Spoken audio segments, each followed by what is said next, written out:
Hello nerds, geeks, mutants, and freaks alike. It's me, RandomDragon.EXE, and today I want to talk about twist villains. Or rather, a specific twist villain I've been meaning to talk about. So as of recently, Disney has been going through a bit of a dry spell with their villains, to either having no villain at all, to having a twist villain that is just such a letdown, and not to mention just seems like an afterthought in the grand scheme of the movie. And now, with the arrival of Disney's latest villain, King Magnifico, it looks like Disney is headed in the right direction finally. However, I'm not going to be talking about King Magnifico. As you can see by the title, I'm going to be talking about King Candy, or Turbo, from Wreck-It Ralph, as he's basically the embodiment of a twist villain done right. Sure, he may not be Disney's first twist villain, but he's the twist villain. From Wreck-It Ralph forward, Disney tried to capitalize on the success of his twist, and the villains, as an effect, did indeed shock the audience, just for all the wrong reasons. There was little to no foreshadowing that hinted at their true nature.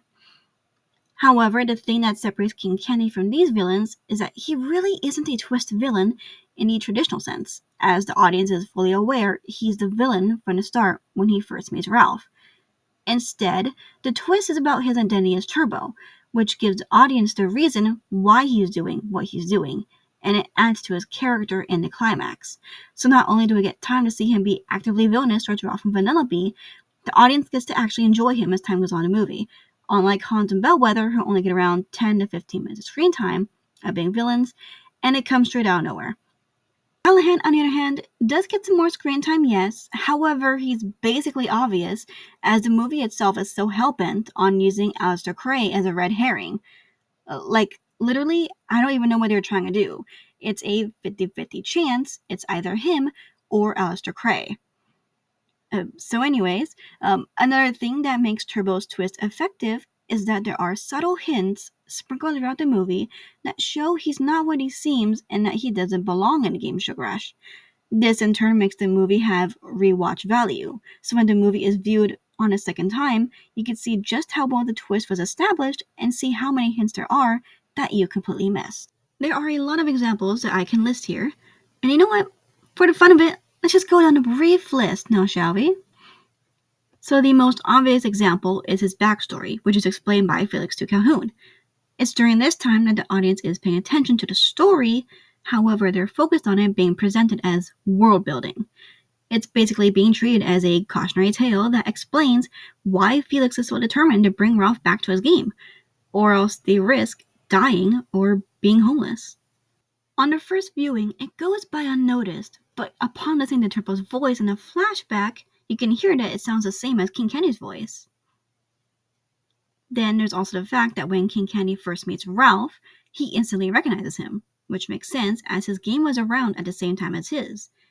And not only does he know what going turbo means, his very first conclusion that Ralph is in his game is that he's there to take over his game, and not simply to cause trouble within the game. Another one is that when meeting Ralph again, he's seen running away from him in fear. At first, it just comes across as him as being cowardly. I mean, it still could be, but what's really happening here is that he's afraid that Ralph would actually hurt him to the point of death, which in this case will be permanent for him, as he won't regenerate because he's not originally from Sugar Rush.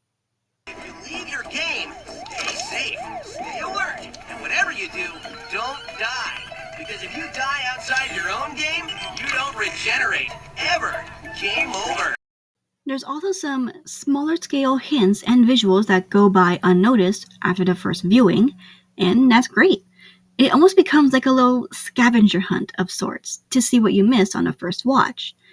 All of this just shows how well the twist was thought out and how clever the developers were in establishing the twist well before the reveal. Again, unlike Hans or Callahan or Bellwether, where they had little to no foreshadowing to allude to their true nature, and because of their lack of hints, their characters are so jarringly different from what they were initially presented as. Turbo, on the other hand, had consistency throughout the movie. Heck, even in his cyborg form, he still retained his unhinged personality that we see earlier within the reveal scene. Throughout the movie, we're just here to watch his reign over Sugar Rush unravel as he does his best to maintain his status as king throughout any means necessary, such as going into the code, receiving Ralph's medal, and only using it to manipulate him to stop Vanellope from racing.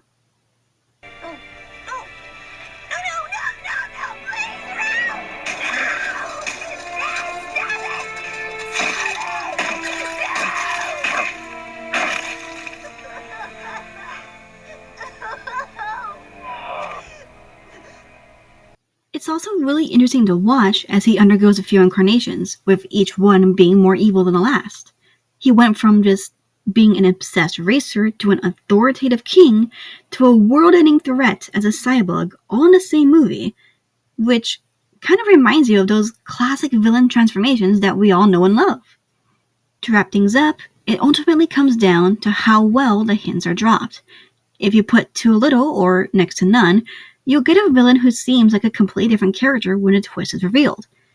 If you put in too much, it becomes too obvious.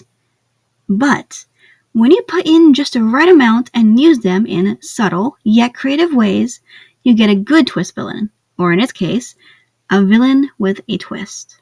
All in all, King Candy, or Turbo, is an all-around great villain with excellent writing to boot. I just hope that Disney can take a look back at what made him and all previous villains good.